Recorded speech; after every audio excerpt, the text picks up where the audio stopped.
Welcome to the night mode edition of the Mark Jackson Show. I'm Mark Jackson. This is the dynamic one.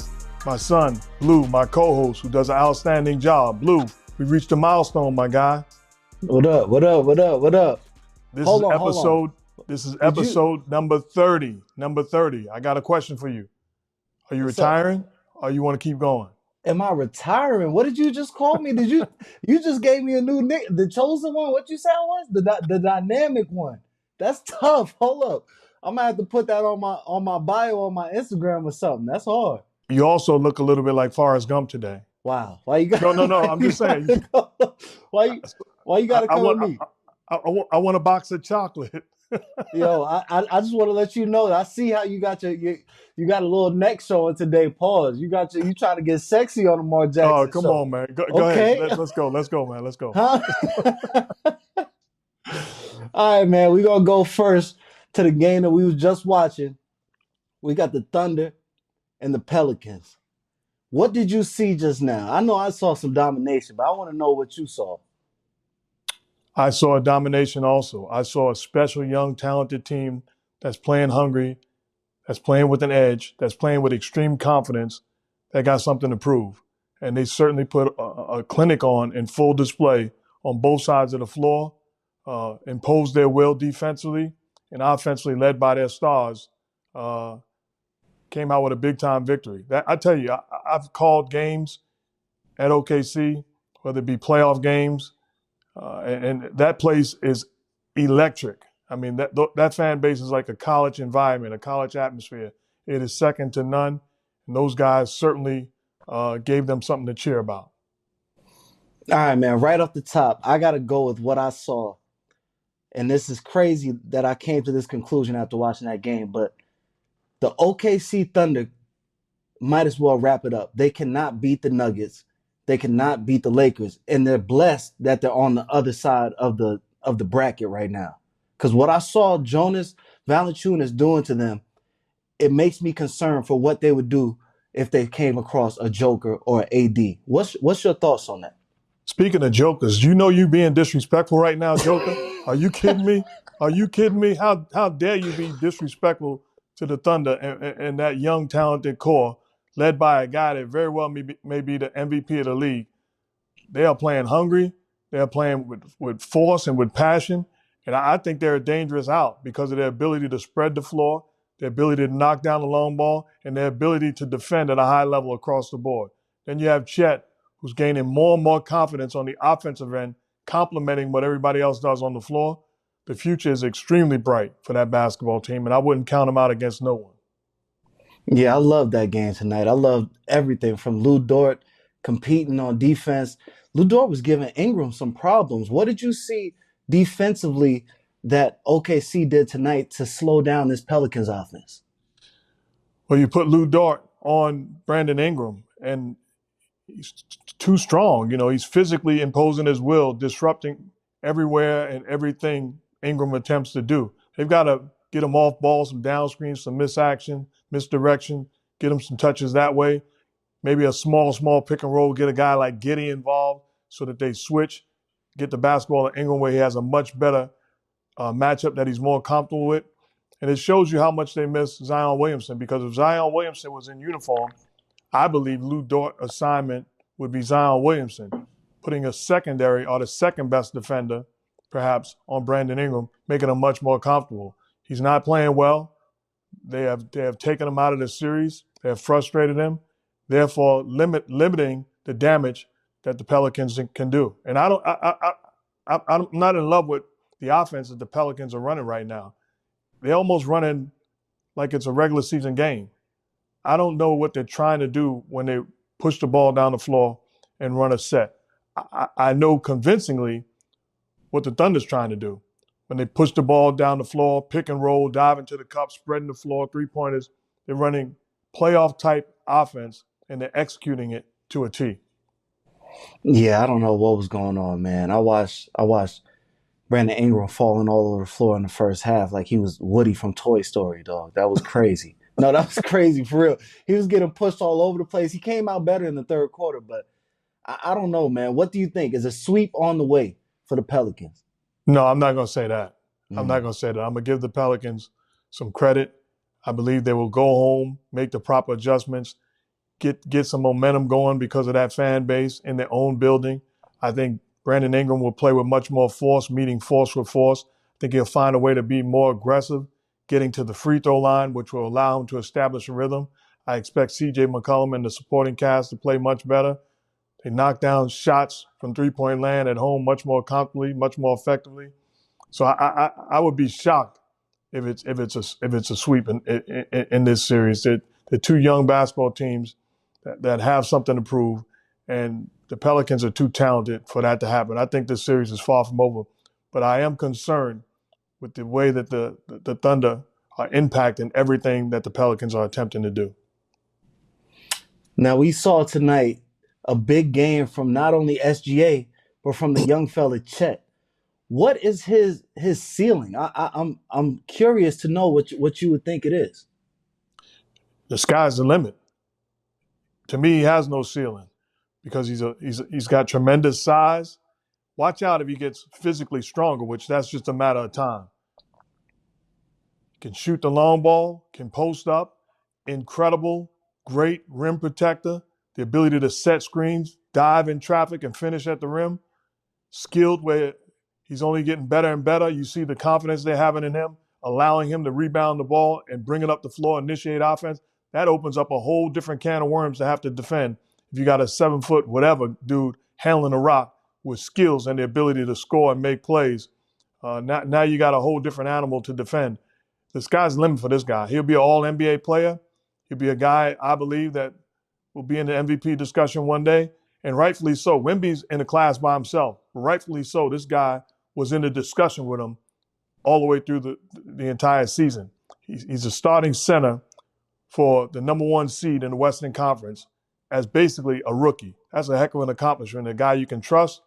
Think about this. The Thunder have draft picks, so many, money. It is scary how good they're going to be. We might as well get used to watching them on TV and covering them on this podcast. No, them dudes is nice, man. Them dudes is nice. The only thing I need Chet to do is he need to go to New Orleans and have a few places, some gumbo, some jambalaya, some po' boys. Just because you shaking your head, I'm telling you, man. If Valanciunas is having a party with them like this, don't let Joker come to town. It's gonna be Project X. I'm telling you, it's not gonna be pretty. What do you? I'm not gonna let that just skim over. I love Chet too. His game was a beautiful game tonight, but I did watch Valanciunas do what he wanted to when he wanted. If this was another player, it would have got ugly. It would have been a 40-20 game. It's a tough matchup for anybody when you're facing a Joker. But let's go step by step. He's handling the business in this series, and then move on to the next series. But the Joker's a handful for anybody, and I'm sure they'll make the proper adjustments, not allowing him to play him single coverage for 48 minutes. So the idea in that situation is to give different looks and make them uncomfortable. How afraid should the rest of the West be of the Thunder? This year or moving forward? This year. They should be concerned because this is a young team, almost like a boxer, inexperienced boxer, gaining more and more confidence and experience as possessions move forward, as games move forward, as they advance in the playoffs. It is scary to see what the finished product is going to be. This team is riding the back of their go-to guy in Shai Gilgeous-Alexander, who is playing at his own pace and refuses to be rushed. He is playing like he has a Walkman on with his headphones, listening to his favorite music, to his own rhythm, and getting to his spots wherever he chooses to get to, using that size, strength, and craftiness, and he's making the defense pay. I don't know if you have an answer for him individually. Try to put size on him, he's crafty. A guy like Jose Alvaro has no chance of defending him because he's too small. As good as a defender he is, he has no chance of defending him. So this guy is just, it's scary, and he's setting the tone with everything that they're doing. I don't think his name is his name Jose Alvaro? Alvaro. And he's from New York City. Much love. Nah, that's love. That's love. He was balling tonight too, man. All right. I totally forgot. We got to give a shout out to our sponsors, Underdog Fantasy. Click the QR code in the corner, scan it. It'll take you right to the site. Play the pick'em game. That's our favorite, man. By the way, it's Jose Alvarado. Forget it. Go ahead. Take It's your time, late. man. Take your time. It's late. Go ahead. All right, all right. Where we at, man? That's hilarious.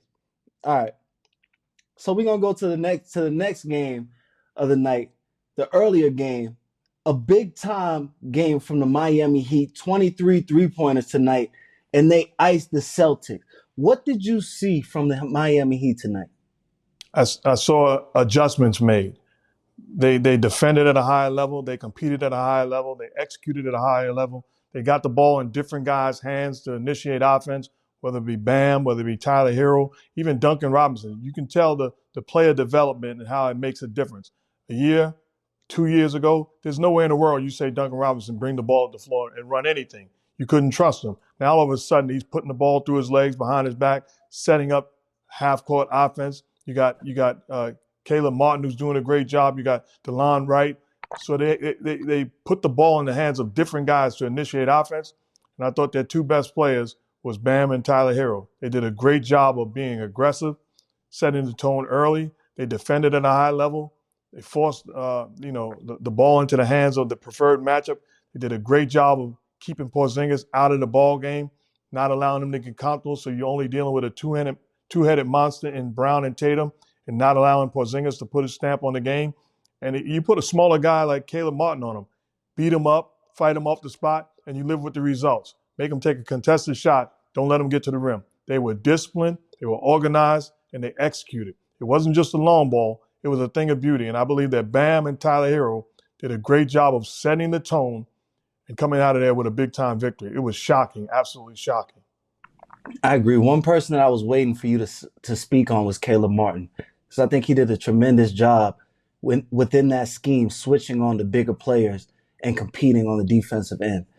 At the same time, I'm looking at the Celtics and Porzingis like, you're 7'2". You cannot let a guy who's 6'5" guard you on a switch consistently. And that's what I saw tonight during the game. What adjustments can you make moving forward to change that? You just got to talk to him, because he's been so effective all year long of winning that matchup.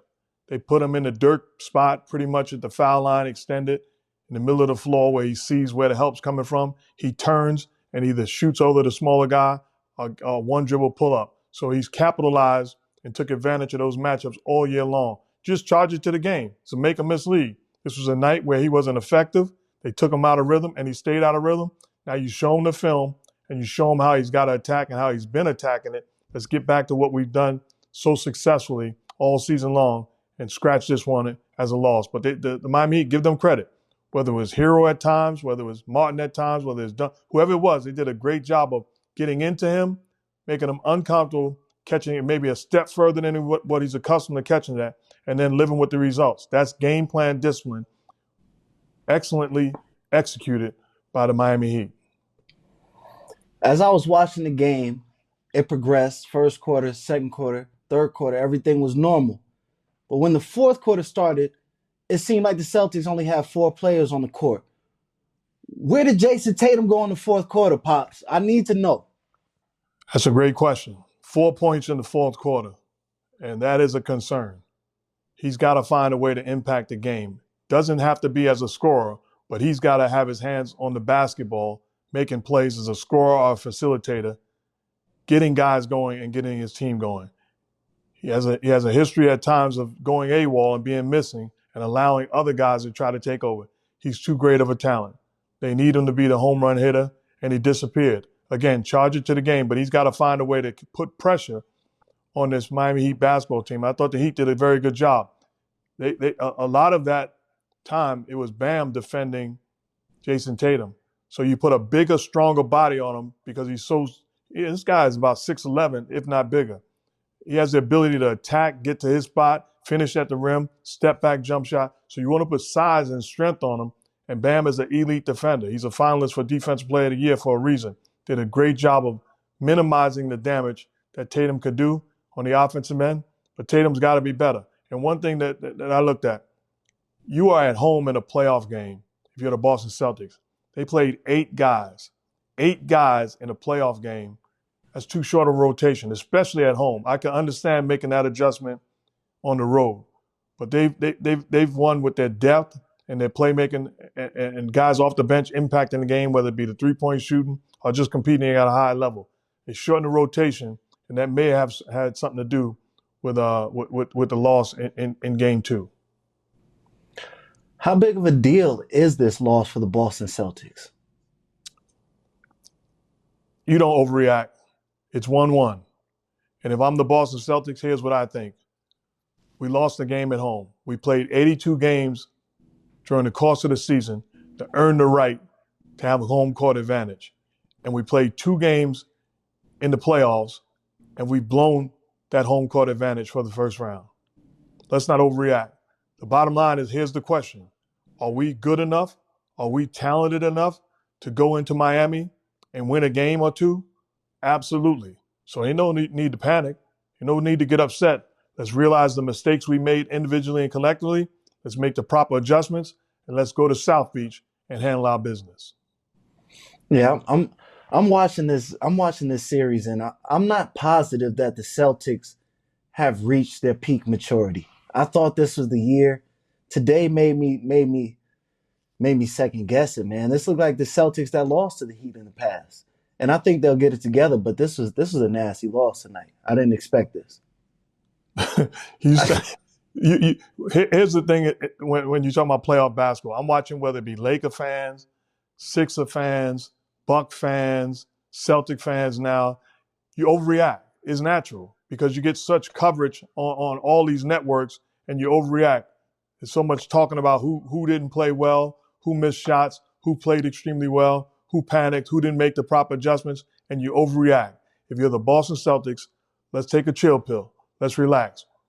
We cost ourselves a game.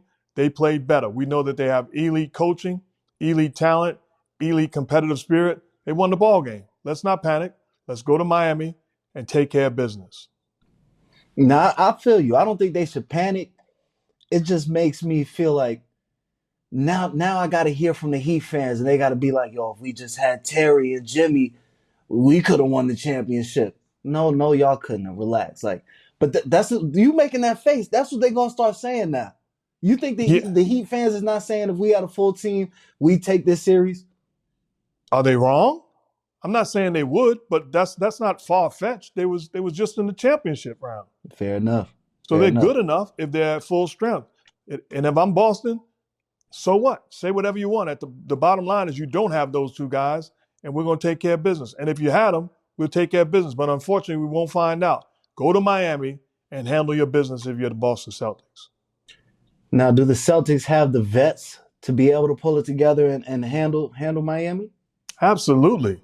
This is an experienced, deep, talented basketball team that's well coached, that understands what just took place.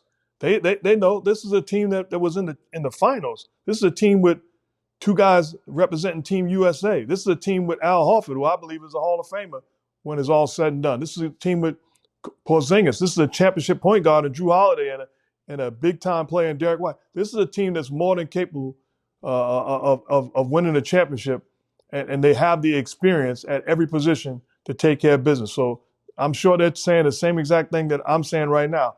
No need to overreact. We gave one away.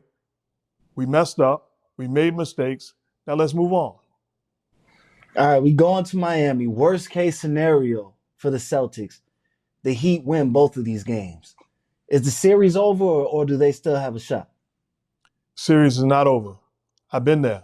The series is not over till the first team that wins 4 games. And you don't want to think it's over at any point, whether you're the team down or up. You talk about if the Celtics lose 2.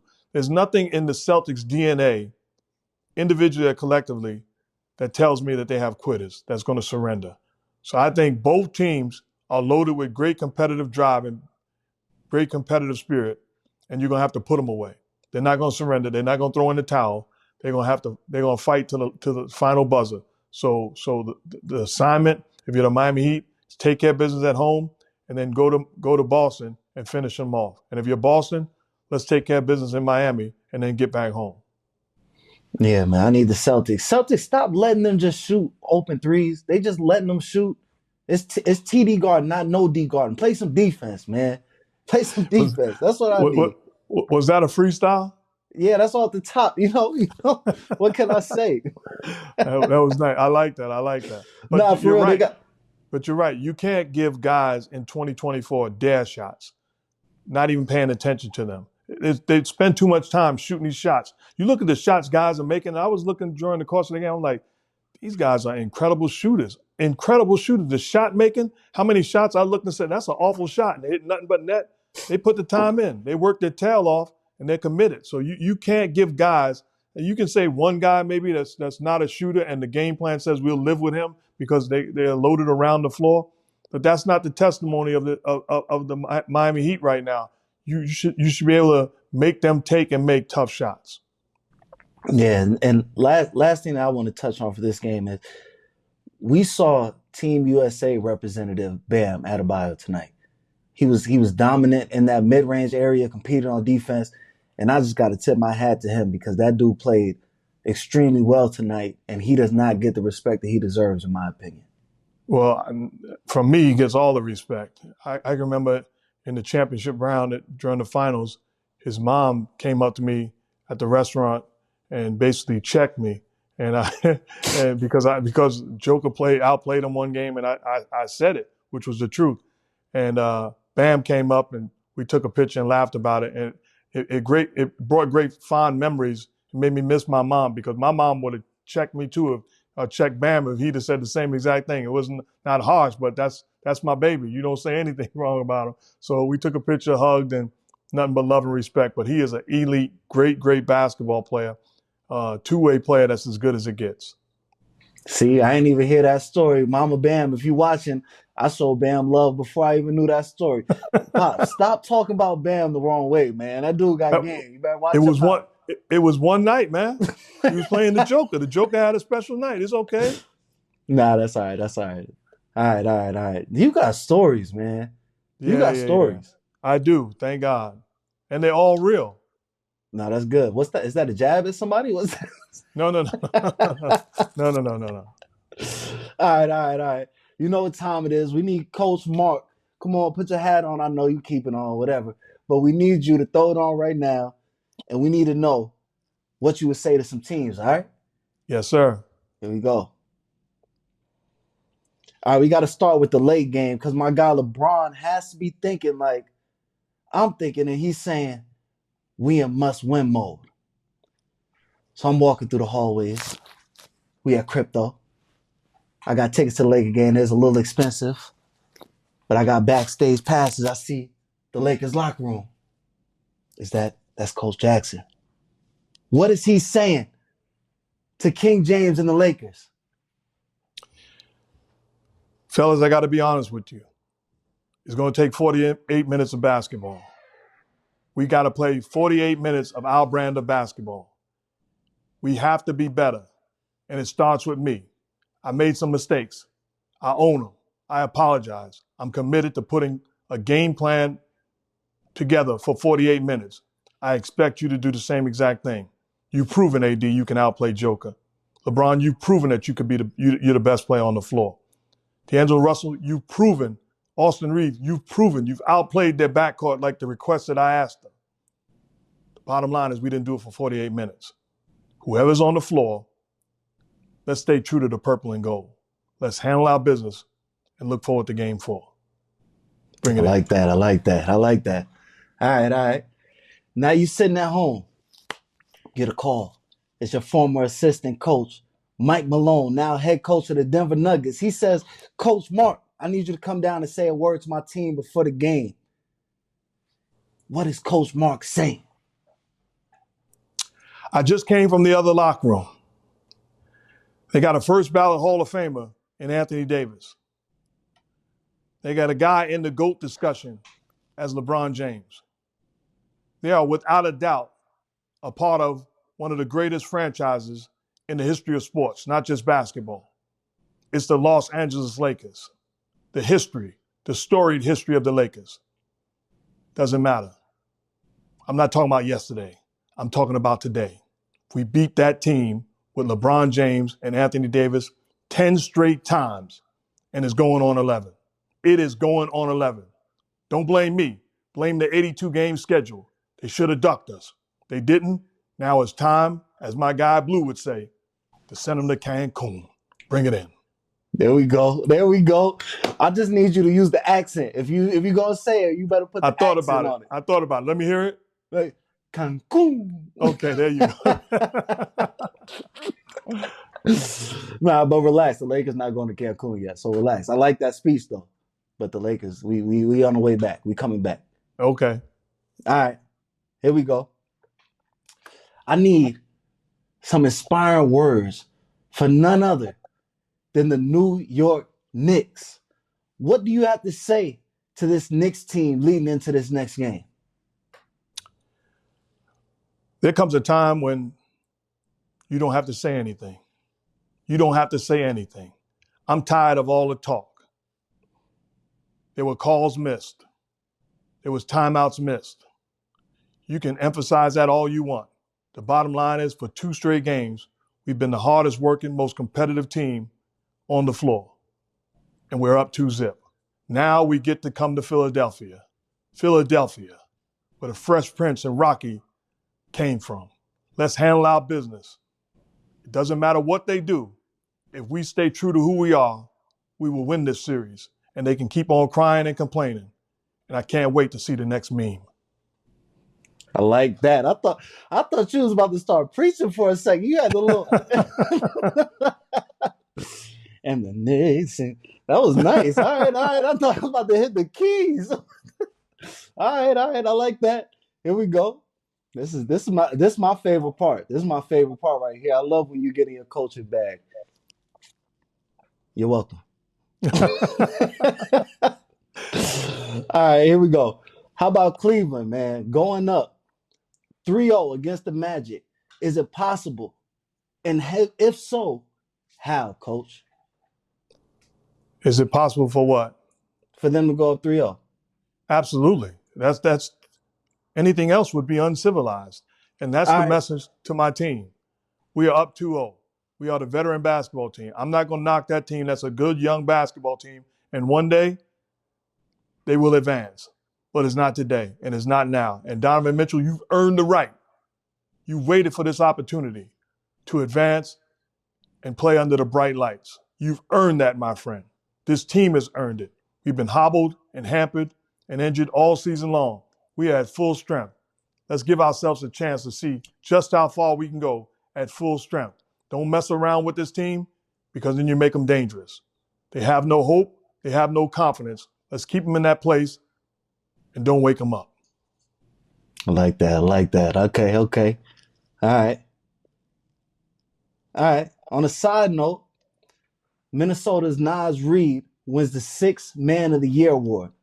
He's just the second undrafted player to win it since John Starks and Darrell Armstrong. What do you have to say about this accomplishment for this young man? He's had an incredible year. That team has had an incredible year. And they're riding the high right now. And he did what was asked of him. Here's a guy that very well, without a doubt, is a starting center in this league, but took a back seat and was willing to sign and come off the bench behind Rudy Gobert and Karl-Anthony Towns, playing the 4 and the 5, stretch the three-point line, push the basketball in transition, make plays, post up. He's had some special nights during the course of the season, and he's been a huge part of their success. He's earned the 6th Man of the Year award. And it's at the end of the day, they say pressure either busts pipes or makes diamonds. Well, REID, it's bling bling time. Well-deserved award for you, my friend. I like that. Yeah, he did his thing. That dude plays hard. I saw some people saying that who are they saying deserved it? Somebody else. Malik Monk? Yeah, Malik Monk. What's your thoughts on that?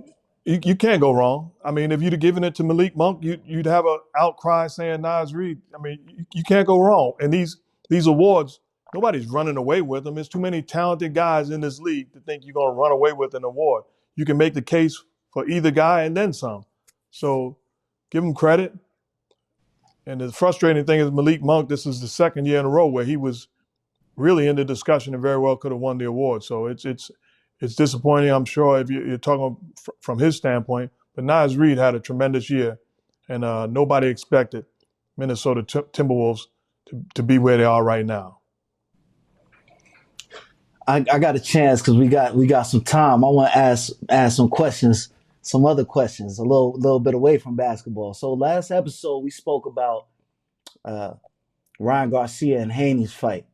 I want to know, did you see Bill Haney and Floyd's FaceTime conversation? Absolutely, I did. What you got to say about that? It was top-notch entertainment. You know, I spent time. I don't know Bill Haney. Obviously, I know who he is and I follow him. I know Floyd, and I love the way that Floyd handled the conversation. It could have went left. As soon as you talk about street, he eliminated. I'm not talking about street. I'm not from the streets. I've changed, and I got a different mentality. And he also said, if your son gave me a call and asked for advice, I would give him advice. So he's an OG speaking with Bill Haney. I thought Bill Haney was somewhat disrespectful to a certain extent, and I understand. Because you hold on to, you talk about my son, you talk about my kid, it take me a little bit of time to get over that. So I understand, but it was an entertaining conversation. I'm sure if they were in the same room, they'd break bread and talk trash, but it would be nothing ugly. But boxing is at a fantastic place. And the thing that I realized later on is how Ryan Garcia actually gave Floyd Mayweather credit for saying Floyd is the one that told him to come in overweight, to have an advantage. So they're taking a picture together, holding up the number 3 sign, saying 3 pounds overweight. At the end of the day, it worked, and they're trolling them. Nah, they trolling hard, man. That's my thing.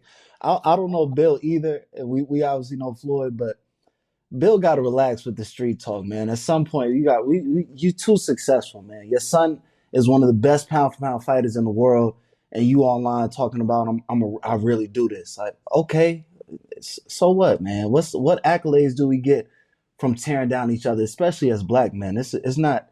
We need to get to a point where it shouldn't be a badge of honor to say I'm ignorant and I'll take it there and I'll take your life. Like it's pitiful, honestly. Yeah, and the point that Floyd made is you don't want to burn any bridges because you don't know who you're doing business with today or potentially tomorrow or a year from now. And also you don't know who's judging these fights. In a close fight, I've seen it as a boxing historian. I've seen guys get bad decisions, clearly bad decisions because they were done with you. So you don't want to put yourself in that position where you lose a fight, not because of what happened in between the ring, but because of what happened outside the ring. Don't do that. Get the message, move forward. Can't we all get along? That's facts. That's facts. I mean, we definitely can because we're still waiting for you, Kendrick. It's been about 11 days because Drake came a while ago. So no, we can't get along right now. Anyway, next thing. I want to know what you think. I don't know if you heard, but Reggie Bush is getting his Heisman returned. What's your thoughts on that? You just met me. You know I heard everything. Congratulations, Reggie Bush. Congratulations. Yeah. Well done. Acknowledgement for the NCAA and doing the right thing, because you can hold on to it so long that you refuse to do the right thing. Give them credit for giving him back his Heisman, a well-deserved trophy that he put time, energy, and effort and sacrifice in between those lines to win it. So congratulations, Reggie Bush, and I'm glad it's in its proper place. In other news, we got a bill that was passed or signed that's saying that TikTok could be banned within the next year if it's not sold or bought. But just relax, because right before we got on tonight, I saw a tweet from none other than SOULJA Boy, and he said, "How much for TikTok? I'll buy it." So everybody just chill. We good. So we can relax because SOULJA Boy said that? We can relax. SOULJA's on it, man.